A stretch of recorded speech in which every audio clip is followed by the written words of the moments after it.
At ayun na nga, tuloy-tuloy pa rin ang endurance challenge natin. Papasok na tayo ng expressway. Tara! Grabe, ang dami kong kasabay ngayon. Nakakatuwa lang. Ngayon lang ako nakasabay ng ganito karaming big bike. Yung tipong kahit saan ka malingon may big bike. Pero sigurado ako mamaya, halos wala na akong makakasabay sa daan. Focus lang habang nasa expressway. Uy, bakit kaya naka-counterflow mga yun? Ano kaya nangyari doon? Sobrang aga nila magka-aberya. So ayun, nagka-aberya din ako. Buti na lang at hindi malaking problema. Kakatapos ko lang ayusin yung license plate ko. Nalaglag yung isang bolt. Buti na lang at tinuro ng isang participant kanina. Pero kinabahan ako dun ah. Akala ko flat na yung gulong ko. Buti na lang at hindi. Kundi iyak na lang ako. Grabe. Pansin ko lang dito sa expressway. Kailangan focus ka lagi habang nagmamaneho. Lalo na at gabi na at nasa expressway tayo. Napakarami din kayong pwede makadistract sa'yo dito. Unang sa lahat, dito sa expressway, makakakita ka ng iba't ibang klase ng sasakyan at iba't ibang ugali ng pagmamaneho. May mga mabilis na dumadaan dito. May mga mababagal din na nakababad sa overtaking lane. Meron din namang mga taong antok na sa pagmamaneho.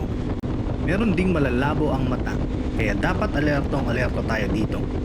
Baka mamaya magulat ka na lang meron na sasakyan sa tabi mo, o kaya meron ng mabilis na paparating sa likod mo. Minsan din pag exit, dapat aware din tayo. Yung ibang driver kasi, kahit nasa inner lane, kakabigyan papuntang exit ng walang signal. May mga designated lanes dito papasok ng expressway ah. Malaking tulong din ito.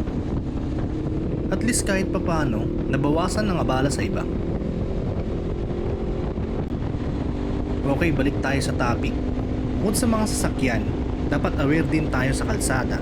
Dapat tutok lang sa daan. Huwag lilipad ang utak. Huwag din tututok sa mga sasakyan at sa ibang participants. Kasi baka mamaya biglang may mga harang o mga hindi magagandang klase ng daan.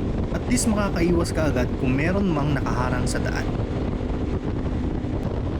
Dapat aware din tayo sa hangin na tumatama sa atin. Minsan kasi, need natin tumabi at bumagal dahil sa sobrang lakas ng hangin, lalo na at nasa open area tayo dito sa expressway at walang barrier na pipigil sa mga buwelo ng hangin. Grabe, may tao dun ah. Nakita niyo ba yung mga yon? Paano kaya nakapunta yung mga yun dun? Yun no? Nice one, sir! Okay, balik ulit sa topic. Dapat natin tandaan, kahit na sobrang excited tayo, hindi pwedeng mawala ang focus. Kailangan laging alerto. Yun no? Meron ulit designated lanes.